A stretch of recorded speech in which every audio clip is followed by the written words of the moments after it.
All right, welcome back to Long Island's #1 pro wrestler broadcast, Monte The Pharaoh, only seen here out of Tin Mirrors Studios, Kings Park, Long Island, where we've got the super co-host, the star of the show, Mr. Jimmy Pharaoh. Jimmy, how are you?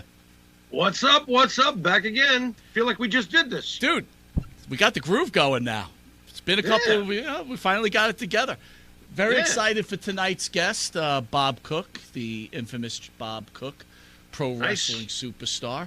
Nice. He was on Dan and Benny last week, and Benny got all butthurt because I got him coming on this week. Really? Yeah. Why? I don't know. I guess he thinks he owns Bob. I don't know. He owns Bob? You know, there's some strange ingredients in your soup, Mike. Go ahead. Go ahead. That's fine. I guess Bob's his bitch. I don't know. Would you?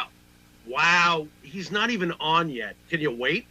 No, I'm not blaming Bob. I'm blaming Benny. Okay. Well, bitch is a tough term, though. You're talking like... Well, I mean, it's like, hey, I just had Bob on. Why do you have Bob on? What's the difference anyway? Like if he wanted Bob Backlund the next week, wait a minute, you wouldn't let him. What are we talking about here? I would not have.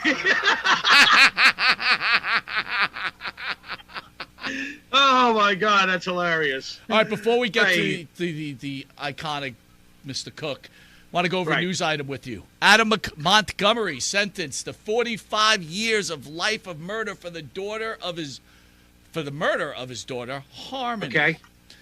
Adam Montgomery refuses to say where Harmony's body is. Prosecutors say Montgomery killed Harmony, then moved her body around the trunk of his car, in a ceiling vent of a homeless shelter, and in a walk-in freezer at a restaurant where he works. So I guess he takes his kid after he murders her and just moves her from room to room. There's nothing minimal about the... What's that? And eventually she becomes a TV dinner?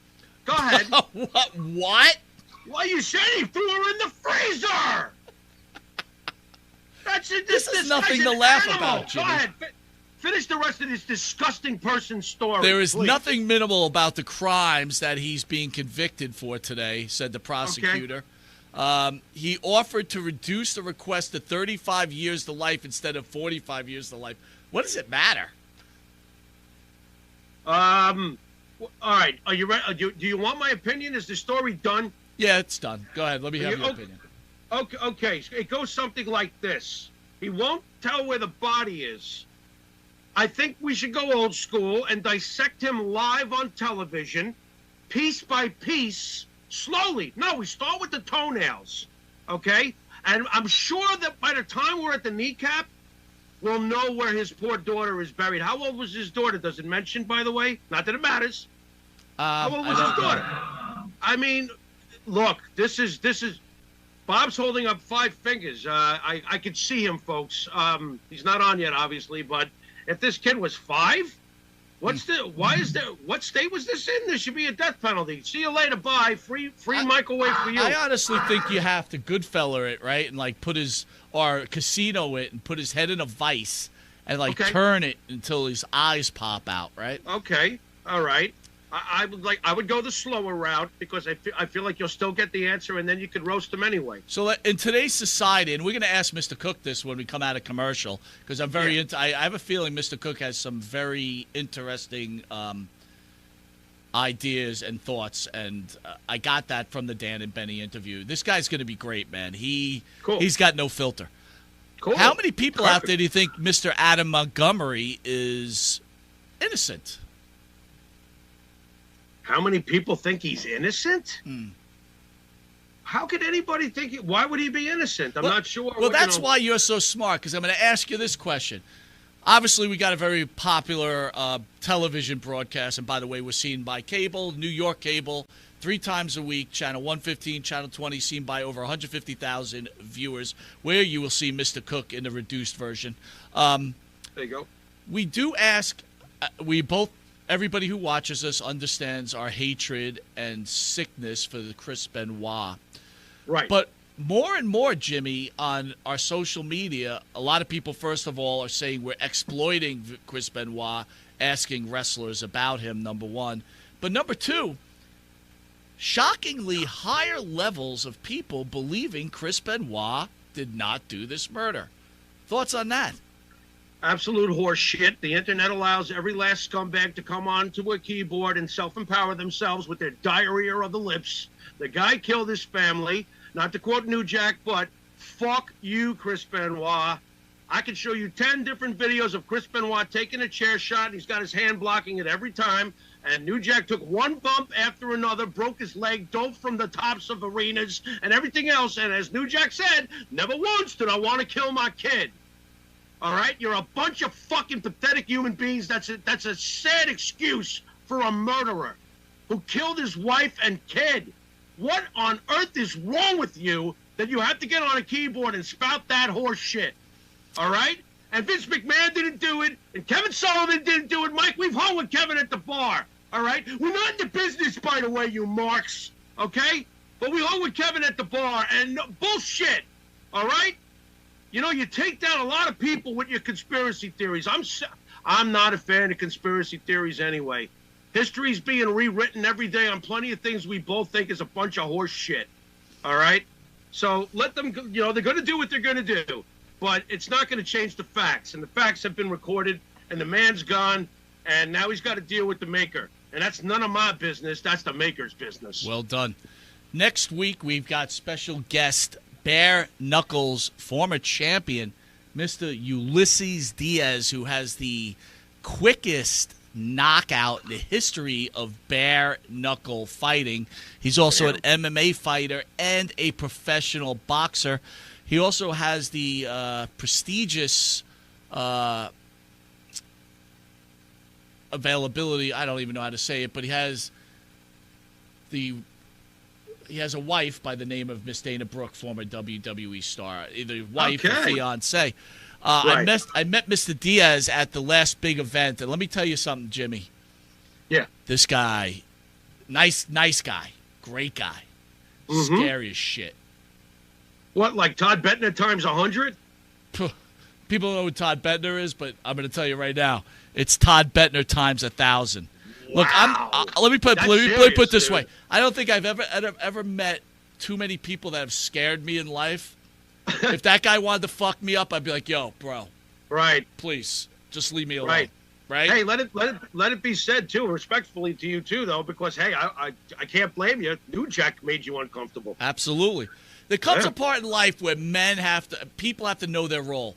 I always go back to the whole Mark Merrow thing. When he found out Sable was fucking around on him, and he was ready to kick the guy's ass, and he finds out it's Brock Lesnar. He goes, all right, well, see you have later. a good time.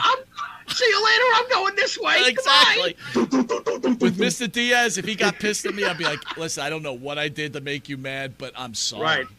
I'm sorry. I am sorry. But the guy is so nice. I'm telling you, he's going to be an awesome guest. Anyway, I'd like to thank the band that sings the theme song for Monte The Pharaoh and Jimmy Farrow, who's on the other side of the state in Florida, along with his partner, Bart Griggs, who was part of the Karen McDaniel. Oh, we have to ask Mr. Cook if he knew Wahoo, and we could explain that Mr. Cook's not on air yet, but he can hear us.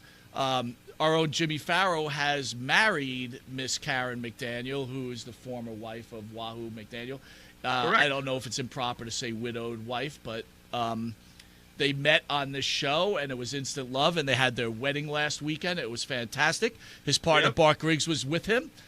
They sing such great songs as In My Dreams, This Life, Not Far Behind, Here Comes the Rain. You can find their music on Spotify, Reverb Nation. You could also go to their YouTube channel where you do what, Jimmy? Like and subscribe. And if you didn't know it, you are watching Long Island's #1 pro wrestling broadcast, Monte The Pharaoh. You can catch Monte The Pharaoh on YouTube, Facebook, Twitch, X, Instagram. Jesus, we're on all audio, iHeart, Spotify. We're also on New York Cable, where I mentioned earlier, 150,000 people will be watching Mr. Bob Cook in the reduced version.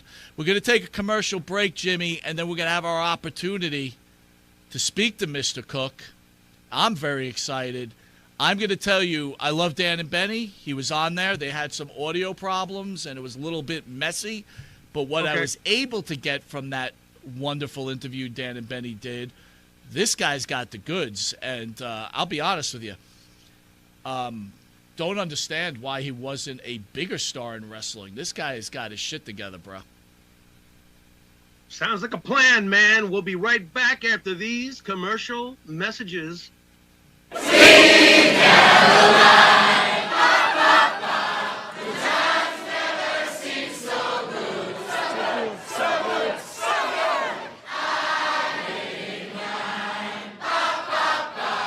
Sir? Ah. Manscaped? Uh-huh.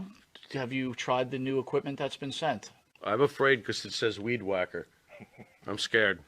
Maven, Manscaped, what are you thinking about Love it. Manscaped, dude? Love it. What do you use it for? Necessity. What don't I use it for? Put it this way. The only hair I have on my entire body is these eyebrows. Yeah. That you see. These caterpillars racing to the middle of my nose. That's it. That is it. That's all I have. And that's all I want. That's the So big- Manscaped is a must. We were talking before the show. There's nothing worse than just hair. Yeah. Right? Hair on a woman, hair on a man. It's just bad. Absolutely. And it's the one thing that the older I get, it starts growing more in unwanted areas. Absolutely. I hate it. I'm going to ask you a question. Uh-oh. Just going to go out there. Oh, boy. Go for it. You're doing a deed. Yes. Again, I don't want you to have to admit this because we, as men, we try not to admit this. But if you're going to Oh, go I do the know deed where- on a woman, I know where would you he's rather going. have her be hairless or a little hair, racing stripe, or Racing stripe. full retro bush? Racing stripe. Retro Bush is out. Yes, thank you. Retro Bush is out. Yeah. I don't mind a small, well manicured landing strip. Every now and then, if it's completely, and I'm talking like baby's ass bald, then I start. Where is that pedophilia line? I don't want to wander into that. That's Thought very of it like interesting. that. I never thought about that. You're a smart dude. Holy shit. So if the landing strip is clean enough for the plane to go in smoothly, you're cool with that? If the landing strip has, like I said, well manicured, Yeah, you can see both sides. It's not Like blinking lights on both sides of that I landing? just don't. I don't want. I don't want the shrubbery going off into unwanted areas on that as well. Gotcha. Yeah, Oh, look but- what you found. Ooh. I got to be all honest though. Hey, the older I get though, I don't think I can be as I found it! I found Have it! you ever gone down there and she slowly brings down the underwear? Then What is retro? Just, Absolutely. You're like, whoa! Wow, Yeah, like, I'm like 46, it of pops course. out? Do you like walk out or what do you do? No, I muster through. I muster up the courage to get He's through. a trooper. He's a trooper. Gotta give him an A. Not all heroes wear capes. Yeah, There you go. I hear you. There you Listen, go. I couldn't Super say. Bush. I couldn't say it. Well, if you have the same beliefs as Maven does, Manscaped could help you. Absolutely. The weed whacker. Absolutely. What are you thinking? I'm thinking that I may have to, go in a room, close the door, and hang out with the weed whacker for a little while. Yeah, I think you're a retro guy, aren't you? I like 70s adult films, if that's what you're getting at. Yeah, there you go. Yeah, But only with that, Ron we're going to take a Jeremy, quick Batman. commercial break and we'll be Anyway. back with this wrestling icon, Maven. We will see you in a drop kick second. Drop kick. Welcome back to Long Island's #1 pro wrestling broadcast, Monte The Pharaoh, scene here out of Tin Mirrors Studios, where we've got the star of the show, Jimmy Pharaoh, and our special guest, Mr. Bob Cook. Bob, thank you for joining the show. I appreciate you having me on. I would like to clarify, I am nobody's bitch, especially a guy named Dan and Benny, who I've never heard of until last week. However, for future reference, I can be bought. Okay, well, that's very important. But more importantly, you heard Jimmy and I talking about Chris Benoit. What are your thoughts about today's wrestling fan defending a piece of shit like that? I think they're a bunch of ignorant, overbearing, obnoxious, pig-faced bastards who only think of themselves and not the realities of life. Wrestling isn't real, so why is everything to them real when it comes to wrestling? Chris Benoit was an asshole. He was an idiot. He did what he did, and he did it knowing what he did. because the reality of life is you cannot function as a professional wrestler with brain damage that they claim he had. You have to book your flights. You have to make your towns. You have to remember your spots, your scripts. You have to get to the gym. You have to watch your diet, something that Chris Benoit didn't miss a beat on. But when he went and killed his wife and kid, all of a sudden it's a concussion issue. No, it was a man and a wife who didn't get along one night, and it went to the next level, and it happens every damn day in this country. It's just that when the rich and famous do it, they can't comprehend it because they don't think they have the same problems as the rest of us. All I can say is if I would have done that to my wife 30 years ago, I would be out by now. But that's a whole nother story. Well, why? Life, I mean, I love your response, Bob, but you did hear some of the stories that these fans are starting to put up saying that there was a made the Chavo Guerrero. On Wikipedia, the death of Nancy was on there 24 hours before it actually happened. I mean, what? Again, you explained it very eloquently, but why, even forget about Chris Benoit, why as a functioning group in today's United States do we feel it necessary to protect that people that we idolize and not call a spade a spade? Well, I think a lot of it has to do with how the media portrayed it. They portrayed it as a steroid thing and a brain damage thing. And that was only to appease the family because it takes away the responsibility. If my dad was sitting here today and they said, hey, your son killed somebody, but it was his brain damage, it was all those years of pro wrestling, he'd feel a little better about the situation. He'd still hate that his son is dead and his wife and kid are gone and his grandkid, but he would feel better about himself. So that was just a way to appease the family. It's like when someone dies in their sleep. They say, oh, Uncle Billy died in his sleep. He didn't feel a thing. Well, guess what? Uncle Billy woke up at 4 a.m, and had a massive heart attack and suffered for 2 hours. Well, your lazy asses were out at the bar drinking because he told you he wasn't feeling good and he went home early. But to make you feel better, he died in his sleep peacefully. Same thing. Well, Bob, that's, you know what? Sorry. All right. No, I mean, so let's go a little deeper, then I'm going to let Jimmy take over. You're a wrestler. Your father is a wrestler, or your mother's a wrestler, whatever. Dark side of the ring, you get to see the other side, right? The children. You get to see Benoit's son, who's still alive, or you get to see a Sherry Martel's son, Chris Adams' son and daughter.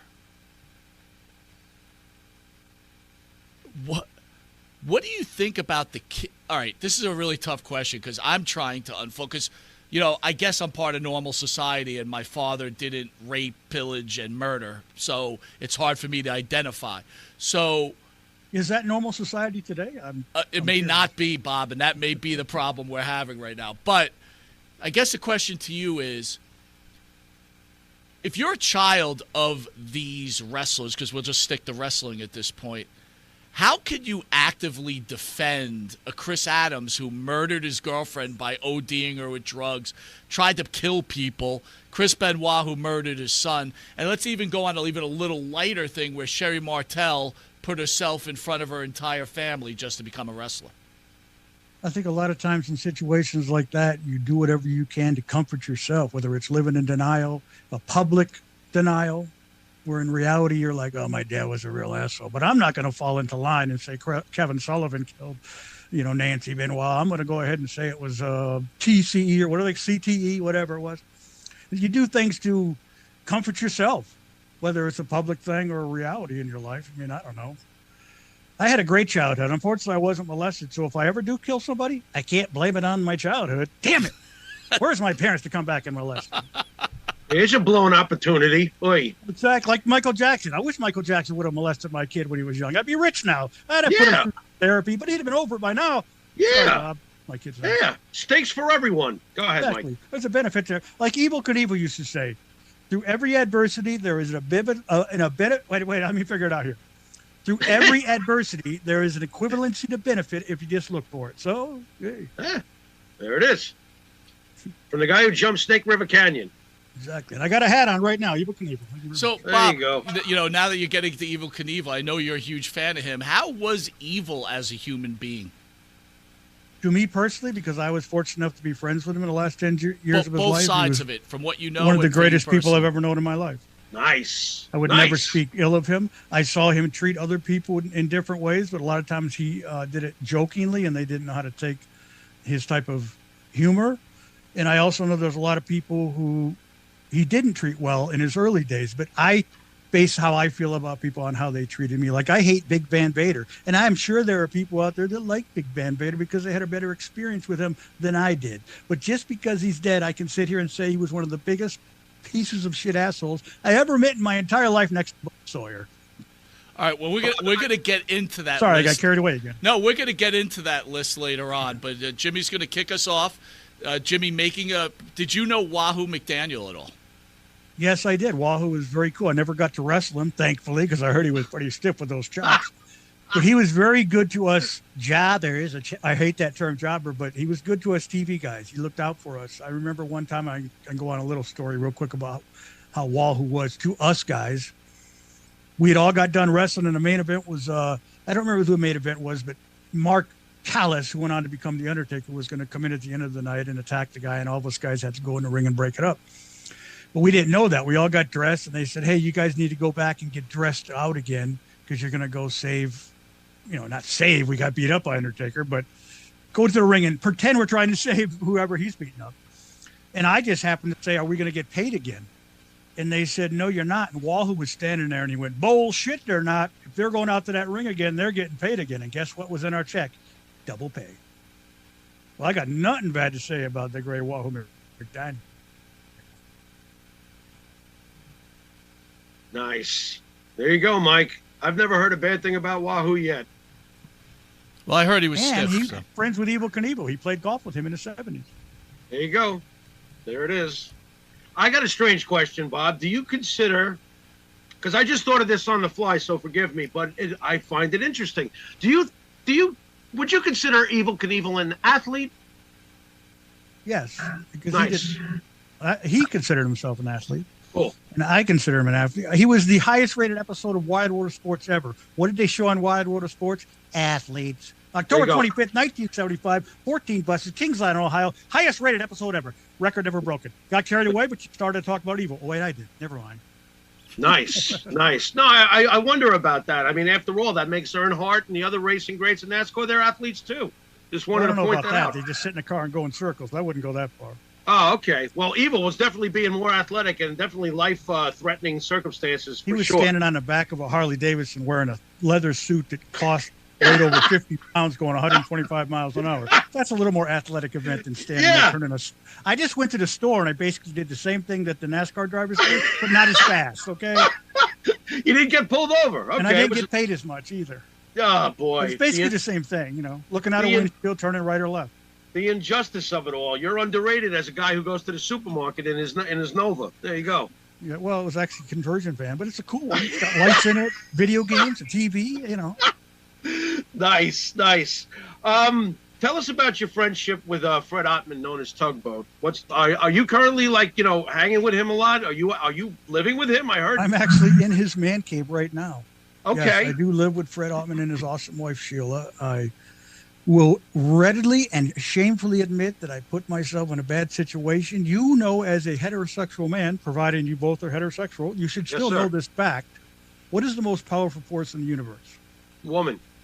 Exactly. Yes. And I was an idiot, and I fell for a woman who was my ex-wife. We'd been separated for 10 years, and we got back together last year, and it was great for a little while, and certain parts of it were awesome. Sure. But then it went negative, and, things happened, and now I'm here. And Fred has rescued me, and I've known Fred for over 40 years. We started at the Great Malenko's Wrestling School back in the early 80s together, and we have been friends ever since. They're like family to me, and I love both of them greatly. Beautiful, beautiful. So why don't you take us back to the beginning? Since we've already mentioned Tugboat, we'll get to him. But how does it all start for you in the world of professional wrestling? I moved to Florida in 1975 from Michigan, and I met a kid named Dale Deibler, as I mentioned on that show last week. I don't remember those guys' names, but I mentioned on the show. I like to mention Dale's name because it makes me realize I haven't forgot everything in life at my age. But we were playing basketball one day, and he said he wanted to go home, and I said, why? It's still light out. And I want to go home and watch wrestling. And I said, why do you want to go watch that crap? I was only like 11 years old. I heard it was fake. The dumb things people think. And I went and I watched it and I fell in love with it instantly. Terry Funk was calling the action. Gordon Solie was calling. I've told this story too many times. I'm even confusing myself. But Terry Funk was going crazy. Gordon Solie was calling the action. And I got a Terry Funk shirt on right now. I love There you Terry go. Funk. There you go. Representing my two favorite humans ever to step foot on the earth. And no, Jesus Christ isn't the one. I'm saying Terry Funk and Evel Knievel, my two favorite humans ever to step on earth. And that's what I'm doing. But I started watching that and I wanted to become a wrestler. And I just got lucky because, they didn't have all the secrets of today. Didn't have a wrestling school in every corner. Every time tax season come around, people didn't buy a ring and start a wrestling school like they do now. But I was coming out of the Armory in Tampa where they held championship wrestling from Florida every Tuesday night for 30 years. That's where Dory Funk Jr. won the world title, where Dusty Rhodes won the world title. And there was a flyer on my car that said, become a professional wrestler. It was for the Great Malenko's Wrestling Academy, and I started the next week. And here I am today with a bad neck, a bad back. Thanks to Matt Bourne, that bad neck, that son of a bitch. Been hurting for years. He's another asshole I forgot to mention. Sorry. No, all good. All good. The Malenko training facility obviously has been known as one of the greatest places to be of all. Do you consider that you basically did a Babe Ruth there and put one out of Yankee Stadium by falling into that circumstance? How does that even happen? Well, I just got lucky out of that Armory, and I didn't go to the Armory every week. What I had done, I had moved to Tampa with a friend of mine after I graduated from high school with the idea of becoming a wrestler without any idea how to do it, because that's where they taped championship wrestling from Florida every Wednesday morning. And I went there first, and I asked an old wrestler named Gordon Nelson, and I said, how do you become a wrestler? He goes, well, you got to be in really good shape, kid, and you come in for a tryout, which in those days meant, thankfully I didn't know that because I didn't find out firsthand. I found out about it years later. But in those days, it meant that you would go in there and beat the crap out of you and hopefully discourage you, and you wouldn't come back. And I just got lucky coming out of that Armory that day. And that flyer was on my car, and the rest is history. Obviously, I wasn't a Babe Ruth from the school because the Babe Ruth would have been successful. But I had the greatest time of my life. I love the great Malenko like a father. He is a mentor. He is a friend. He is somebody I miss more than anybody that I've known in my life. Bob, why do you think that you didn't make it? Is that just something that happens by fate? It's like, for some reason, some guys are favored over others when they. Why do you think that you didn't get to be in the level of Wahoo or somebody like that? How does that not happen, or how does that happen? A lot of it is luck. A lot of it is being in the right place at the right time. Like a Johnny B. Bad, he got lucky that. By the way, I got him in the business and him in WCW. He won't admit it, but I did. But it's that day he went there and Dusty saw him and he saw something in him and gave him that gimmick, regardless of whether it was silly or not. He made the best of it and made a name for himself. And that's fantastic. And for me, a lot of it was lacking the effort needed outside the ring to become more famous in the ring. You know what I mean? Like, I was okay in the ring, but outside the ring, I was very lazy when it came to going to the gym as much as I should have. I actually work out more now than I did when I was younger, and that's pathetic. Cut that part out of the show. Cut it out. Right. But really, and I had chances. I had opportunities. I had different spots where it was a Florida Tag Team Champion with Jerry Gray as the Mighty Yankees, the original championship wrestler from Florida, and I had different opportunities. And Dusty gave me 4 opportunities in WCW to do more, but guess who screwed him up? Chris Benoit, because it's blame Chris Benoit Day. No, I screwed him. I take full responsibility for it. Unlike Chris Benoit and his doctors, he had a brain concussion stuff. Got a point. No, I blame myself for failing every time Dusty gave me an opportunity. Lucky I didn't become an alcoholic and a drug addict, but that's only because I don't have good connections. Is my mic on? Mike, are you good? I'm wondering if Mike is okay over there. I'm good. I'm just watching. Oh, okay. He's just watching. Well, Mike, it's time for you to ask a question. But I'll do it if you want me to. It's all up to you, big guy. Did I actually have a question? Yes, I'm addicted to Mountain Dew. Bob, you should not be drinking soda right now. You know that, right? What is he drinking? Why shouldn't I be drinking? What should I be drinking? A Budweiser or something? Yeah. What? What I should be doing is Coors shooting Light. heroin. You should be because it looks drinking like a really Coors good Light drug. like I just me. haven't tried it yet. Jesus God. It looks so appealing to you. Stick a needle in your arm, next thing, and sign me up. I'm going to wait till I get in a nursing home, and I'm going to try every drug in America. That's what Oh I'm my gonna do. God. They're going to constantly put you out. They got into a the number for a parking lot nursing home that'll take a 60-year-old right now? They're going to send you to quiet time at least 5 times a day. That's right. Just give me a remote control with batteries, ice cold Mountain Dew, and I'm fine. Oh, there you go. That's Keep basically it what I have simple. now. So, Bob, Jimmy and I always speak about wrestling being this like small microcosm of the real world, and like he opened up talking about your relationship with Fred Ottman. So it must be a good thing when you find a lifelong buddy like that who, when you, I don't want to call you down on your luck, but you have a problem, he's like, hey man, let me help you out. How did you end up becoming such good friends with Fred Ottman, especially since he was up here in the Northeast for the majority of his career, right? Well, a lot of it, I was friends with him in the beginning. Then he went on to become a success. I went on to become, whatever I was. And then Facebook is really what brought us back together. Everybody just connected through Facebook. Heck, I'm still friends with the girl that took my virginity. That's how weird Facebook is. But Wait a minute, hold on. What does she look like now? she looks okay. I actually invited her to a show that I did. I did a show 3 weeks ago where I teamed up with the legendary George South against the legendary Tommy Rich and the legendary Ricky Morton. And I invited her to the show, and she didn't get the message until it was too late. But anyways, Wait a she minute. still looks All okay. right, Bob, be honest here. You looking for a hookup here, or what's going on there? No, she was in the area, honestly. She was in the area, and I just wanted a hug.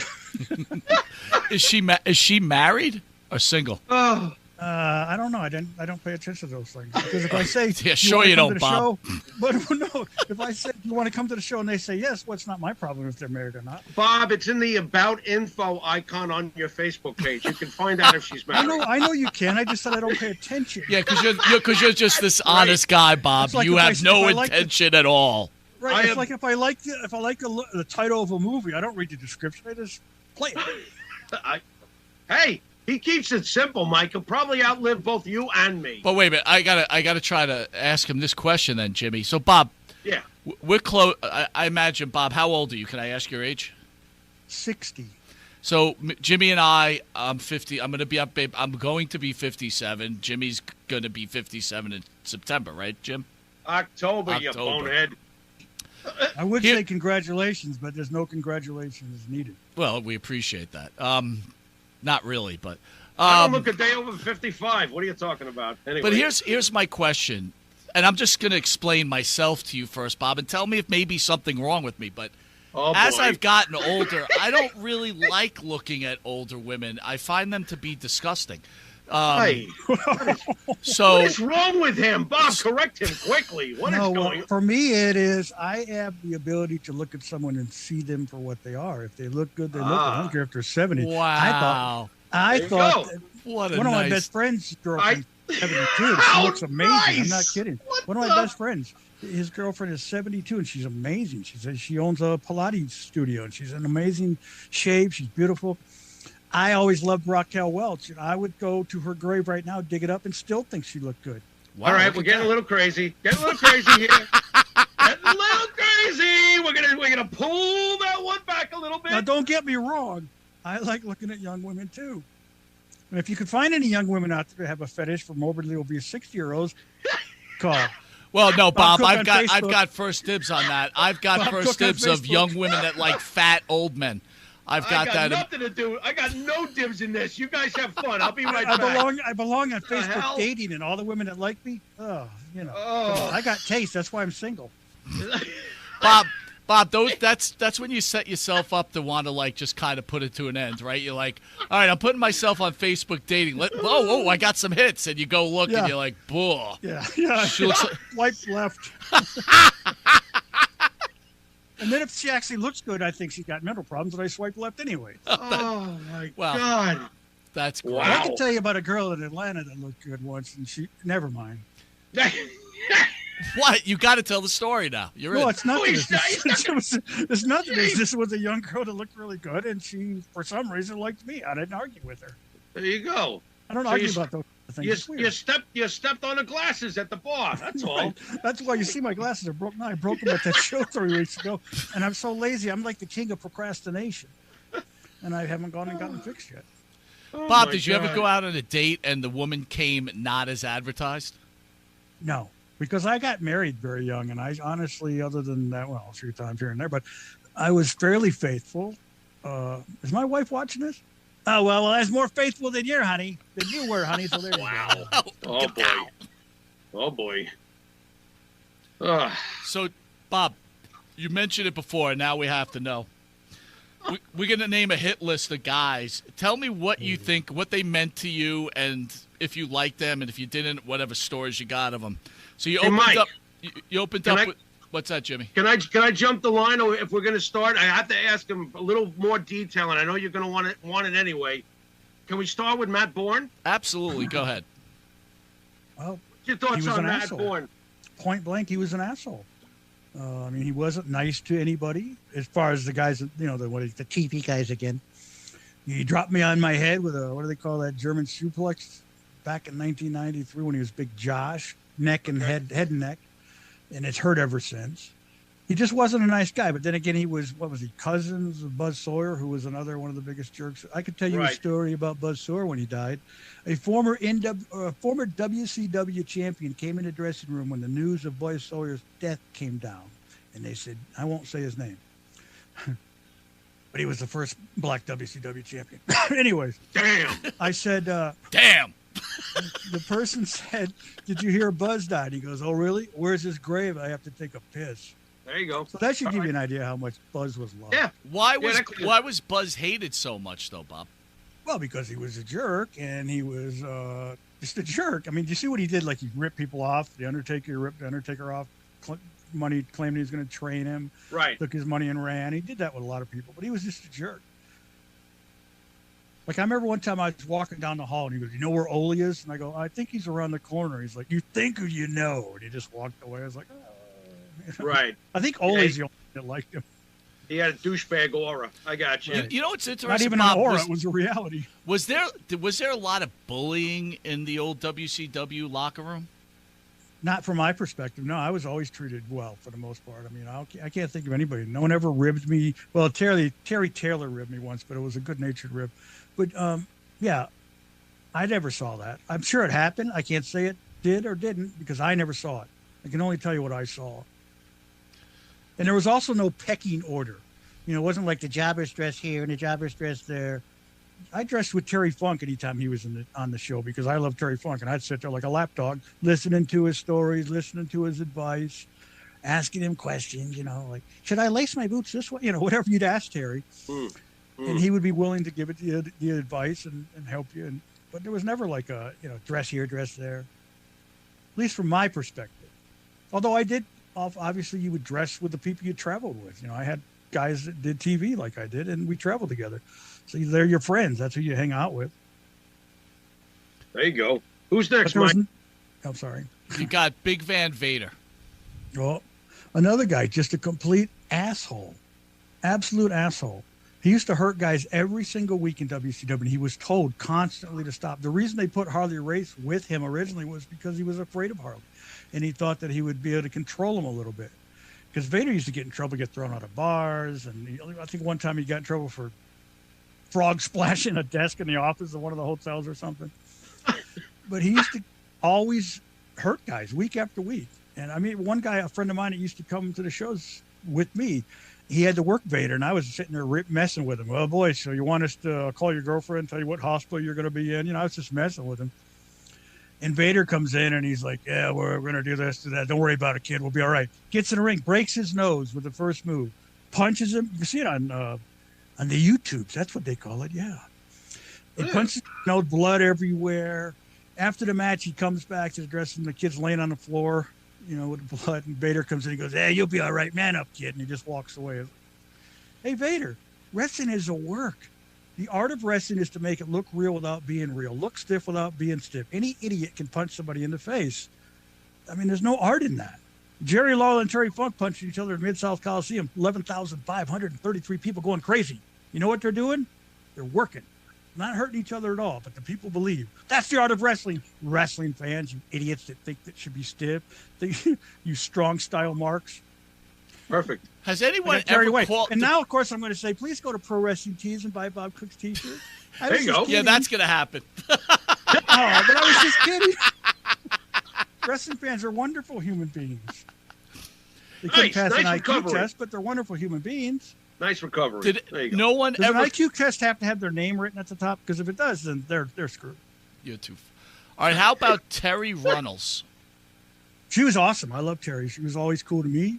And if I interact with her once in a while on Facebook or she used to, sorry, I stumble over my own words.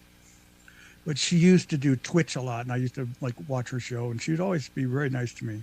No, nothing bad to say about her.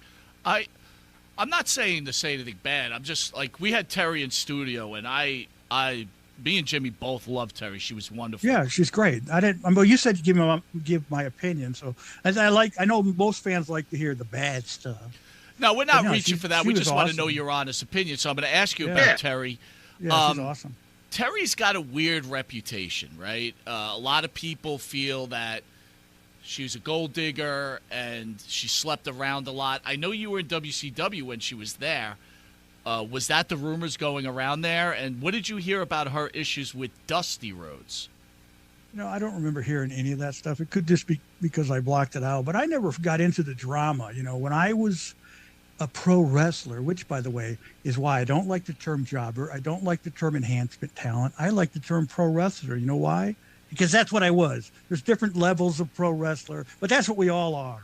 Anyways, I avoided the drama. I used professional wrestling to escape the reality of life. When I got in my car to go to a show, I didn't have marital problems. I didn't have a kid talking back to me. I didn't have bills to pay. I had nothing but wrestling on my mind and having a good time on the road. That's what I used wrestling as my escape. So I didn't fall into the metamorphosis of all the drama around me, if there was drama around me. I just don't recall it because I didn't buy into it or whatever. I don't know. I lived in my own world with my friends, if that makes any sense. No. Makes perfect sense. It makes perfect sense. Yep. You mentioned wrestling fans. As when you were wrestling, and even now as, a wrestler, do you respect the fans, or do you just feel like these guys are a bunch of nerdy jackasses? In reality, I do respect the fans, and I do love the fans. I like to get on some of the fans' cases because the majority of the fans are fans. They watch the show. They enjoy the show. And when the show's over, they watch something else and they enjoy that. It's the fans that watch something and nitpick every little aspect. It's like Jade Cargill. I thought she did great in her match last weekend. Yeah, there was a few spots that got screwed up. Looked like she might have been a little blown up, lost, blah, blah, blah, blah, blah. It happens. But people got on her like, she doesn't belong there, blah, blah, blah, blah, blah. Go to hell, is what I said. Go to hell. Those are the I hate. I hate the nitpickers. I watch the show to enjoy it. Even today, I watch the show to enjoy it. Now, if I see something that's blatantly ridiculous, I might make a comment on Facebook. Well, that was ridiculous. But then I'll delete it later because I get tired of the argument from other people. I get tired of my own arguments. But for the majority of the fans are fans. Like you go to Twitter, watch a WWE post on Twitter, and say there's 500,000 people who saw the post, and only 5,000 that commented it, and only half of those are negative. That's basically your base of the fan around the world. It's almost like how the ratings are figured out, right? Like so many people watch it in this home, that home. That's based on the whole country. It's the same thing. Your average wrestling fan is a legitimate fan and takes it for what it is, the greatest form of entertainment on earth when it's done correctly, the most pathetic excuse for entertainment when it's done wrong. But that's a whole nother story. So, yes, the reality is that Bob Cook likes the fans. It's the ones that don't seem to like wrestling that continue to watch it that I hate. Bob, I don't watch anything I don't like. I don't watch sports. I don't like football. I don't like baseball. I don't watch boxing. Guess what I don't do? I don't go online and complain about it because I don't watch it. Bob, do you have a problem with pro wrestling tribalism, right? So I know you said you don't watch sports, but we're a Yankee fan. We hate the Red Sox, right? You're a WWE guy, you hate AEW. You're an AEW guy, you hate the WWE. Do you find anything wrong with that in professional wrestling? I think it's ridiculous. I mean, obviously you have the right to like and dislike what you want and think what's your favorite, but to be a fan of AEW and just hate everything that WWE does, even though it's obviously worthy of hate, and vice versa. Those are the kind of people I do hate. But then again, every sport is like that. You just mentioned that. Like, yeah, I'm not this fan of that. Like, I have people a friend of mine that used to watch football and say, oh, I can't wait till the Dolphins. This year's going to be it. 2 weeks into the season, they're losing. I don't care no more. So you're not really a fan of the sport. You just want your team to win for whatever bizarre reason, as if though that matters in your life. All that means is you're going to buy their merchandise because you're an idiot and got caught up on the hype. But so it's better off that they don't win that year because you save yourself some money. I mean, who wants to waste money on a stupid football jersey? Not me, I'll tell you that. Hey, Jimmy, I think Bob just called you an idiot. What? Uh-oh. First of all, you have me on the show, so you can't be the smartest guy in the. Yeah, well, I mean, I have my shortcomings, but first of all, Mike, I'll have you know that I've always been. Is that a short joke? How tall are you? I've always been loyal to my teams. You know that. I don't jump off as quickly as you do. Preseason, you're like, it's over. So come on, man. What the hell? Cut me a break, will Bob, you? I got to ask you about Buff Bagwell. Thoughts on Buff? I love Buff. Always super cool to me. Although we might have disagreement on who had his tryout match, but I can remember at the Sportatorium, I'm going to go back to Florida, the center stage in Atlanta, go in the dressing room with Magnum TA and Mike Graham, and Buff is in there, and they told me this is Buff's tryout match. And we went out, it was a dark match. And we went in the ring, we had a great match. Even after the match, Arn Anderson said, I'm still on that finish. And I think he did too, actually. But anyways, and he got his job. Not saying I got him his job, but I'm saying that it was his tryout match, and I'm getting lost again. But Buff was always cool to me. He was easy to work with. He never had an ego. In my presence, I don't know what he did outside of me, but in my world, he was always super cool to me and easy to work with. Always put my punch over like $1 million. Between him and Steamboat, they sold my punch probably better than anybody. And by the way, his personal problems are his personal problems, and I really have no comment on those because I got my own personal problems. That's what I'm doing here at Fred's house. Hey, you got to give yourself a lot of credit, man, because to be known as having the best punch in professional wrestling is a pretty big accomplishment, right? Well, I don't know if I'm known for that, because if I was known for that, it'd probably get asked to some of these conventions, and I could sign a sloppy autograph and fake a smile for some smelly fans. But no, I don't even get asked. He loves the fans. I do love the fans. What I love about you, Bob, too, is I don't really love you, but you know what I mean. You love wrestling. Who's on your Mount Rushmore of professional wrestlers? Oh, if I was like, my personal Mount Rushmore would be Terry Funk, number one, Harley Race, Jerry Lawler, and Superstar Billy Graham. But on the real Mount Rushmore of wrestling, got to have Gorgeous George at number one always. And I'm not talking about the overbearing. No, I went back there again. The prostitute. What was she? A stripper? I don't know. But we're not talking about her. We're talking about the real Gorgeous George. Right. Hulk Hogan, Steve Austin, and probably Bruno, maybe. I don't know. I'd have to think about that. So I got to challenge you on this. Not a fan of Bruno, but. Why not a fan of Bruno? Well, he was just boring. He used to really rag on Hulk Hogan. He's not a very good wrestler. Well, geez, Bruno, I saw you have a few matches, and guess what it entailed? A headlock, a knee, a kick, a punch. That's about it, Bruno, and not even good bumps. So you don't be throwing stones when you have a glass house. Wow. Jimmy, I like it. I like it. That's kind of... Hey! But then, wait a minute. I've got to go on to your Mount Rushmore, though, because people who know me, I never got the Harley Race thing. Never understood it. I did. Harley Race was the greatest bump taker in the history of wrestling, the most perfect bump taker of all time. And he was a cool guy to me personally, so that always helps. No, but it's all about you, Bob, right? It's all about who. Of course it is. Oh, it should be all about me. It's your show. It's all about your show. But when it comes to me, it's all about. You know what? Well, you did ask me my personal Mount Rushmore. Of course, it's about me. And by the way, Harley Race is not to be a mark, but I will be. The Harley Race post-bump wince that he would make in his face, and he would take his arm and put it behind his back at the point where he took the blow. Right. You're right. He was great. We're not talking about the Harley Race in that absolutely god-awful movie, The Iron Claw, either. We're talking about the real Harley Race. Right. That's what stretched that guy as a skeleton today. I got wait a minute. That's not funny. Jimmy, now I got to ask him. I want your opinion because it comes out on Max today. I saw it in the theaters. First movie I saw in 5 years. What were your thoughts on the movie The Iron Claw? I hated it. Every aspect of it. The trailer made me think. Thank you. Yeah. The trailer made me think it was going to be the greatest wrestling movie of all time. Right.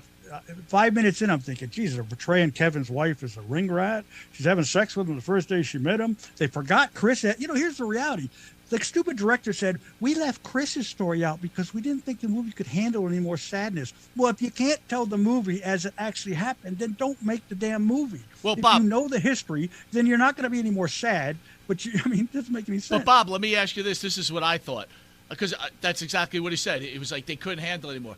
There had to be the story itself was good enough. You should have had very little wrestling, and the entire Von Erich story could have carried that movie. The Harley race. I mean, what's the point of having a 5-minute Ric Flair and Harley race interview in there? It was like, why are you doing this? The matches were way too long. It just was. This had the opportunity, like you said, to be the greatest wrestling movie of all time, and they dropped it in every which way possible. Yeah, and I hated the fact that the story was just told so wrong. I mean, there's so many things left out, so many things that were told incorrectly, wrong timelines. But leaving Chris out was a slap in the face to the entire legacy. He was a 21-year-old kid who took his own life for a specific reason because he loved wrestling and he couldn't follow in his brother's footsteps. If that's not enough to put him in the movie, then his whole life meant nothing in the eyes of this idiot director who, if I ever saw him, I'd say, you're an idiot director, whatever your name was. You should never be allowed to make a movie again, you piece of garbage. And if you're sitting there crying in your cereal, wondering why you didn't get no awards, well, the reality is your movie sucked, sir. And by the way, I'll be watching it on Max tomorrow anyway. Mike, I'm an idiot that bought it on Vudu. Mike, I gotta throw this in. It's very ironic too, because a famous director named Oliver Stone made a film about Jim Morrison called The Doors back in '91, I do believe, starring Val Kilmer. Ray Manzarek went to see the film, and Ray Manzarek lived the life of The Doors, being Jim's best friend. And when he walked out of the theater, he turned to his wife and he said, "Who was that asshole I just watched for 2 hours?" He goes, "That's not Jim." So it really depends. Wow. Yeah, no, he was really sickened by it. He was like, "That wasn't Jim at all." That's the problem. Hollywood's biggest problem is that they could have a masterpiece at their hands, but they have to manipulate when a story is so good. You shouldn't have. If anything, you should tone it down, not manipulate it into your own world, whatever you think that world should be. Well, that's the difference between directors. You know what I'm saying, Bob? Because this guy was a bum director that did the Iron Claw, but Oliver Stone was able to spin this yarn and still pull off a great film, even though the personal connections, like the Ray Manzareks, were like, "This is terrible," but the public loved it. Oh, yeah. Well, I mean, it's the same with, Mel Gibson's company came out with a movie called Evel Knievel that starred a guy named George Eads around 2004 or 5. And I was literally throwing stuff at my TV for how wrong everything was and all the stuff that was just not right, basically. I just said... I don't even remember it. Mike, do you remember that? It was a TNT movie. It came on after Robbie Knievel did jump over on the Intrepid. Well, let me just say something. The Doors movie, Jimmy, obviously you're a huge Jim Morrison guy, and you know better than me. But as a fan of the Doors and Jim Morrison, I really thought that movie was well done. I enjoyed it. Mike, I agree with you. I think it's a great film. I was shocked when I saw Manzarek's opinion on it, but I wasn't that shocked because Ray lived that life. So, look, movies are always an extension and I'm searching for the right word, an exaggeration of reality. And if you can do it well, like Oliver Stone has proven over and over again, he can take something, exaggerate it, and still have it be a great film. Well, we all eat it up. We love The Dirt on Netflix from about Motley Crue, right? Right. I've heard multiple, accounts from guys who were around that scene. It's a bunch of nonsense, but it was a good film. Look, a good film's a good film. The bottom line is Iron Claw was not. Listen, when it goes to the Iron Claw, what a mark I am for the Von Erichs, right? I mean, it's an iconic family. I wrestled Kerry Von Erich. I was going to ask you about Kerry. First of all, a lot of people thought the Kerry Von Erich actor was miscasted, and I tried to explain to people that you can't have a huge wrestler play Kerry Von Erich and have Zac Efron play Kevin because the size difference is so different. You had to keep them within, a certain size limit. But I will say this. Kerry Von Erich, to me, and I think to many people, is so iconic that they really underplayed that role in that movie. I thought they could have did a much better job on Kerry. Well, yeah, I mean, the kid who played him is a good actor. I mean, I used to love the show Shameless. Shameless. I'm sorry, Shameless. Did I say Shameless? You did Shameless. Shameless on Showtime. But when Kerry was like 6'3" or 4, I mean, you got a kid who's like 5'8" playing him. That's a little ridiculous. You'd think you could maybe do a little bit more casting calls. There's got to be someone out there that could fit the bill for that. But what I hated about that movie is so much of it was just like they made Kerry. Like he supposedly started training because the Olympics were boycotted. Well, here's a reality check. He was already wrestling by then. He already had a match with Harley Race before the Olympics were boycotted. I mean, it was just so. And then what? He won the title from Flair at Texas Stadium, and they showed Kerry's mom sitting at home watching it on TV as if it was happening live, and the ghost of David was. Bob, sitting I on don't the want to steps. interrupt you on I'm that, sorry. but you're 100% right. You show some shitty matches against Kevin and Harley Race and the Freebirds against the Von Erichs. But the match you don't show is the time when Kerry wins the belt against Flair. That's not the match that you show. Right. And it's then like, you have what are him you going doing? and then you have him going to the ring with black boots on, and then when you show the real footage, he's wearing white boots. Well, that wouldn't be too hard to make right, now would it? But No. they had his mom sitting home watching it on TV as if it was happening live, and the ghost of David was sitting on the steps behind her as some kind of special moment. When reality was she was there at the stadium live watching the show. She gave Kerry a hug after he won the title. How hard is that to do? And in the reality also, she had totally gray hair at that time, but the girl in the movie, brown hair. I mean, these are real things that you can look up easily on YouTube. You know the history. You know what I'm saying? There's no reason for Hollywood to screw it up, but they did. And that's what I say to Hollywood. The old Stone Cold salute. The greatest crowning achievement in the history of the family, as like Cody Rhodes finishing the story. On paper, it's the greatest thing the family ever accomplished was what happened in Texas that day. Right. And they blow it. And then after Kevin wins the title, Kerry wins the title, he goes off on his motorcycle ride and he wakes up with no foot. I mean, what the hell is that? That didn't happen. That was like 2 years later. I mean, Right. That was insane. And then they made it. What was it? Like after one person died, that's when Mike started training, which also wasn't true. It just drove me insane. Well, yeah, but you know what? And, I don't think a movie has to be exact. But the thing is, that story was so built to be very emotional, and they just dropped the ball. But right, that's what I was saying. The movie lacked everything. It lacked passion, heart, emotion. Every death was glossed over as meaningless. And at the end, where supposedly Kerry got in a fight with Kevin in the front yard and punched his dad, and it's insane. He didn't shoot himself in the front yard. I mean, I get it. You could say it shouldn't be accurate, but it's a biography. What does a biography mean? It's a story of a person's life. This film might be worse than 350 days. What do you think, Mike? I hate that guy. Nothing is worse than 350 days. Wait a minute. Wait, what was that, Bob? I hate that guy, Evan Ginsberg, the most opinionated, pompous ass in the world. He hates everything about today's wrestling, and he can't find any good. And he's like Jim Cornette, even though I think Jim Cornette is just a stick because he makes money off the marks that buy into everything he says, like a cult. But wait, Bob, but you didn't know Jim that Cornette Evan is more like Ginsberg was the associate producer for Jim the wrestler? Jones? Bob, Yeah. if I asked this to many wrestlers, I'm going to ask you. If Evan Ginsberg was not the associate producer of the wrestler, would it still have been successful? Oh, well, why wouldn't it have been? Was it? I like the wrestler movie, but was it really successful? Oh, to me, it's one of my top 5 greatest movies. Yeah, I like but it. we can thank Mickey Rourke for that, guys. Yeah, you know what yeah. I'm saying? My favorite wrestling movie of all time is Paradise Alley, starring the legendary Sylvester Stallone and Terry Funk. Hey, so I'm going to tell you right now, Bob, I have that on DVD. It's almost impossible to find that movie anywhere. What, Paradise Alley? Very hard, very hard. What are you, I love crazy? that You can go movie. you can own it on HD now. You can get HD Blu-ray. Yeah, I'm not what are you, buying crazy? shit. I What got are you, no nuts? time for that. I got it on VHS. I got it on DVD. I got it on Blu-ray, and I own it on Amazon Prime in HD. Bob, Mike. we're going down so many rabbit holes in this interview. It's fucking crazy. All right, Brett Sawyer. What's your problem with Brett Sawyer? You know, I never had a problem with Brett Sawyer back in the day. We always had good matches. He was always nice to me, but for some reason he went off the rails later in life. The last time I interacted with Brett, he sent me a picture of himself shoot me a bird, and he said, and through a Facebook Messenger, he's like, "Well, fuck you, Bob," and I was like, "Yeah, well, fuck you too, Brett." And that's the last I ever heard from him. And then I heard he was dead, and I went, "Well, yeah, where's his grave so I could take a piss?" All right, Bob, I got to tell you.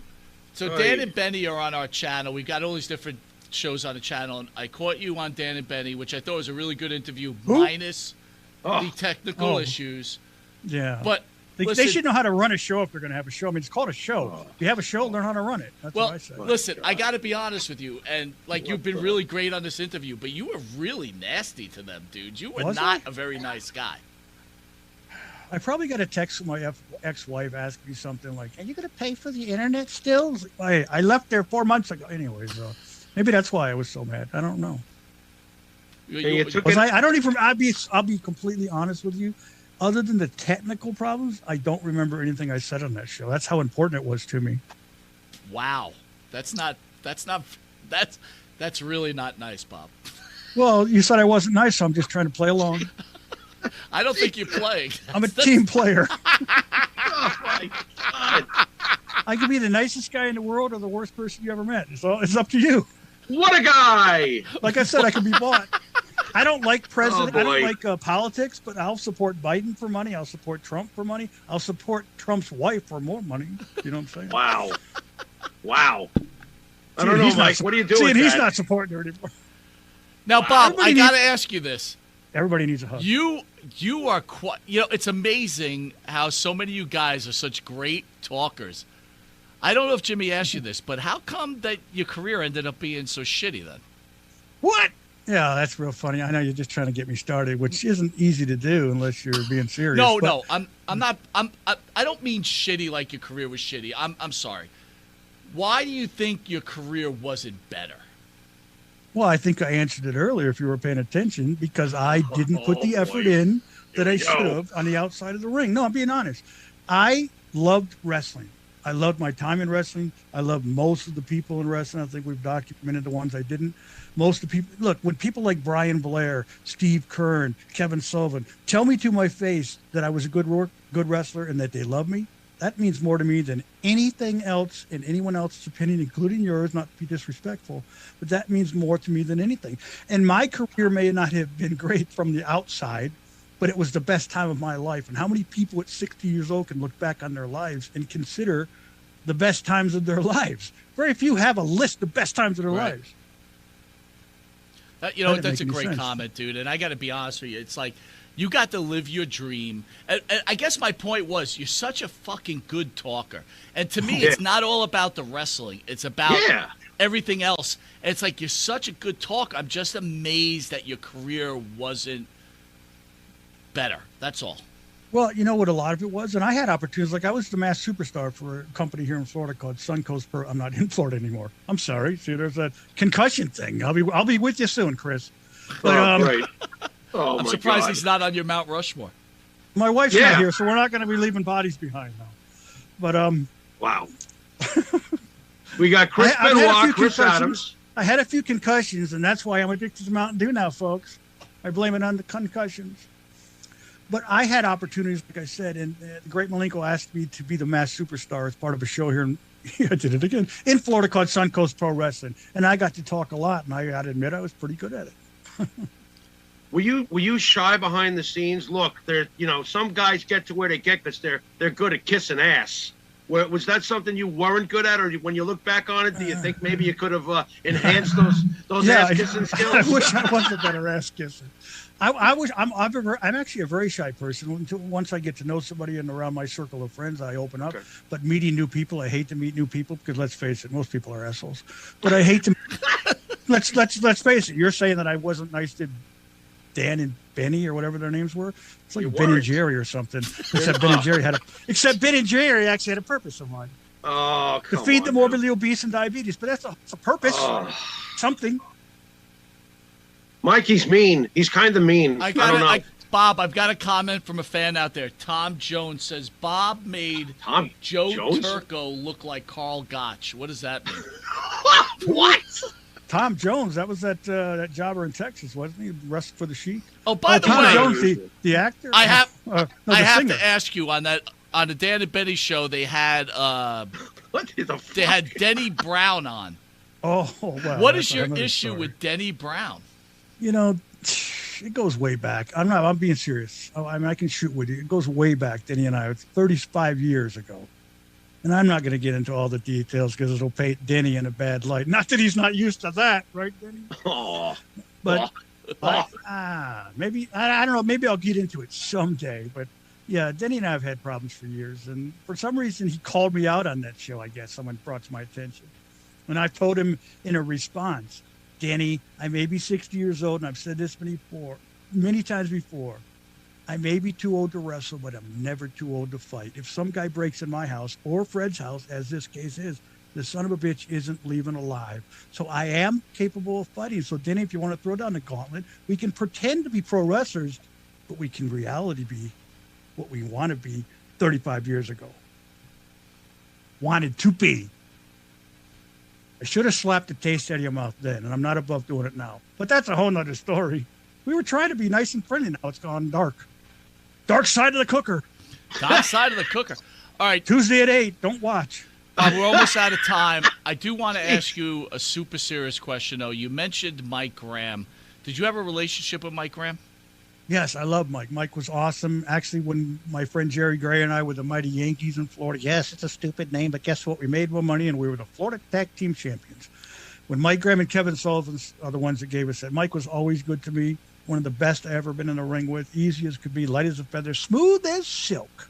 And I cried when he died, and I went to his funeral, and it was a good turnout too, real good turnout. So Sellout. You mentioned Mike's funeral, and obviously on Dark Side of the Ring they spoke about possibly, the Graham family having issues with suicide. Do you believe suicide is hereditary? No, I believe depression is suicide. No, I don't know. I don't think suicide can be. How can it be hereditary?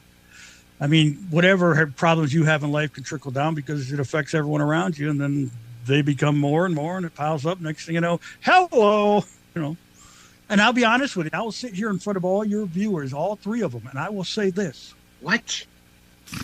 If Got I more than had three viewers, but that's if I okay. had the guts in the 60 years I've been alive, there are many times where I would have killed myself. And I'm telling you, I'm being 100% honest with you. If I had the guts, but I am a coward, a complete coward. See, Which now is also why I I'll was a go on the failure other in wrestling. side. Wait a minute, Bob. I'll go on the other side and say you're a coward if you do take your life. No. That's the misunderstanding people have about suicide. Suicide is the absolute bravest thing a person can do. Yes, it's the easy way out in the eyes of people who are left behind. But man, to sit there and have the ability to do that takes all the guts in the world. Doesn't make it right, but it still takes guts. To say it's the coward's way out, I can't agree with that. Well, I'm I would say God would sort it out, but I'm not going a to big challenge you on that and say it's a control thing. Where you feel like you control your own destiny, you're going to make sure that you're the one that's going to make the final decision. And like you said, and I think you kind of glossed over it, I think you really should give it a little more attention. When you do something like that, you're leaving behind your family, your friends, and you're destroying a legacy, right? It's like when you do that, I don't know. Look, we just talked about Kerry Von Erich. Kerry Von Erich, to me, was one of the greatest wrestlers. To me, he was one of the greatest wrestlers of all time.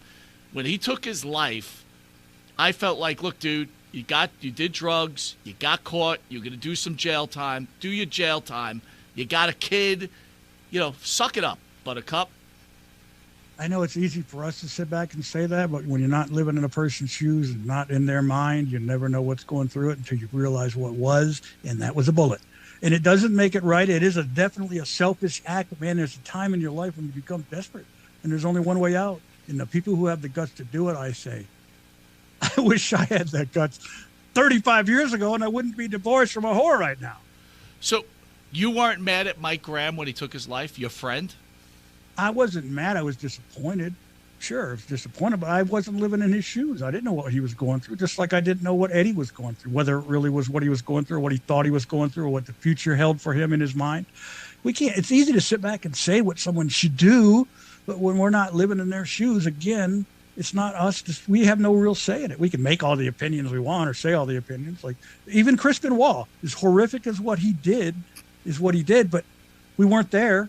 We don't know the reasons. I can, like, you know what Sam Kinison used to say? Like, he goes, I don't condone abusing a woman, but I understand it. No, I don't. Yeah, but you see, that's the problem I have. It's like we all have problems. Every one of us. Like I was, and everybody handles them differently. But wait a minute. When I was thinking today, when I was weeding, I go, I wonder if Greg Valentine has ever cut his own lawn. I swear to God, this is going through my head. I was like, I'm wondering if this guy ever had to pull weeds out of his flower bed, right? Mike, you got to put gas. You got to put gas in my mower. That's a weird. You know, I've thought of a lot of weird things, but I've never thought of stuff like that. Could you push my mower for the hammer? But my point, Jimmy, we both have gone through a bunch of shit in life, right? Right. And it's to me, it's like, how easy is it to take a few pills, put a gun to your head, whatever? All right. It's not easy.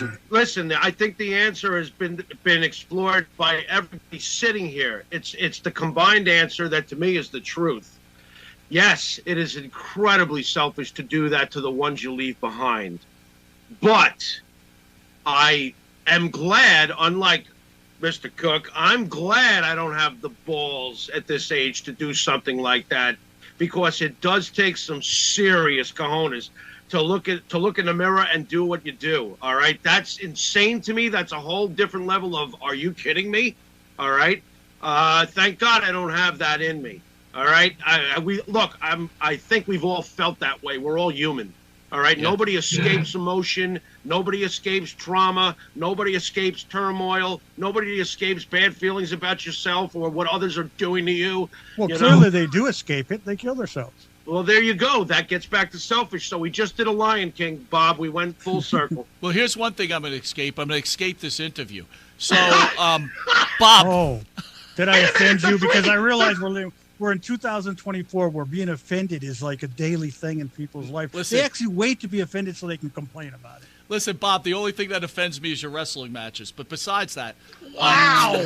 Well, I got to admit when I'm a little... And let me tell you, wait, Bob, those 3 people wrote in and they agree with Mike. What do you think about that? Well, I say that when I do get extra tired and I can't completely fall asleep, I do watch some of my old matches. I will go there. But back to the suicide thing. Besides having no guts, I fear death more than anything in life. That's kind of cool, actually. I fear death more than anything in life. I like that. I'll get a T-shirt and put that on a T-shirt. On a serious note, I'm a big fan. Thank you for really taking the time out. It was a great interview. I really do appreciate it. You're a good man. And thanks for joking. You don't know me very well, and to be honest with you, I'll be completely honest. Before I agreed to do this, I never liked your guys' show. Jeez, I used to watch it. I used to watch it and say, "God, these guys are." I'm not trying to be. I'm just saying before you reached out. These guys. The one guy's trying to be Artie Lang, and look what happened to him. Oh, here we go. The other guy's trying to be. I haven't been able to figure out yet. Here we go. We got John Sawyer insulting us, Mike. Well, I'm being honest, though. No, I'm not insulting. I'm being honest. Bob, there's a difference. Listen, insults are usually done to insult. I'm being honest. That's all. There's nothing. Well, at listen, least, you can't. At least there's that. You can't like everything, and I get it. But listen, now you realize how talented we really are, because look what we did with you. We actually probably just made you relevant right now. Think about that. You're interesting. You're interesting and everything. Now you're interesting. Congratulations. If I check my email after this and it says, you have a sale from Pro Wrestling Tees, that means you made me relevant. If I didn't, guess what? Nobody cared about this show or me. When you see that you have a sale, and I'm asking the Monte the Pharaoh family out there, when you have a sale, you can apologize. And by the way, your ex-wife wrote back in. She wants you back after she saw what kind of man you really are. How do you like them apples there, Bob? To be honest with you? Yeah. And this is being completely honest, as much as she's done to me in the past and as much as she's done to me recently, I would go back, because guess what? The sweet spots are sweet spots, and I'm not above going for those. I totally agree. There's no pride. There's the pride, pride, whatever. Anyway, last thing, Bob, can you just apologize to our friends Dan and Benny, and apologize for being so mean? Yeah. Be I nice. apologize to Ben and Jerry. Wait a minute. Oh, come on. That's not their. That's not their names. No, seriously, I'll apologize to them. You know, I don't remember what they look like, but because I wasn't on video. You weren't on video on your audio. I don't do shows that aren't video unless they're important.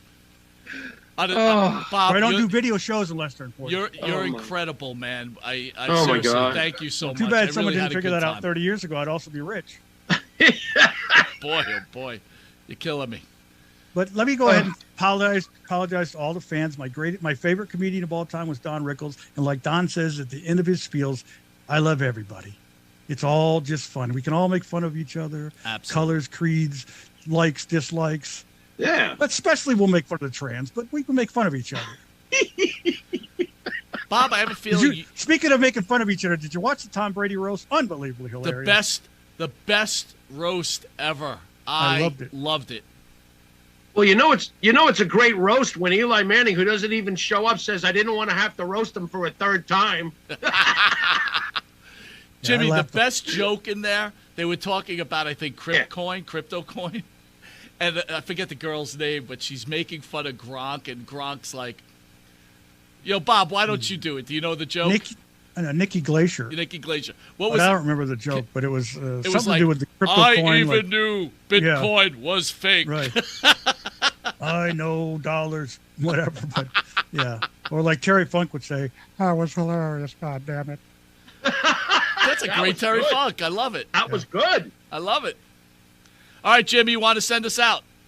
You've been watching Monte and the Pharaoh with Mr. Bob Cook. And until next time, later.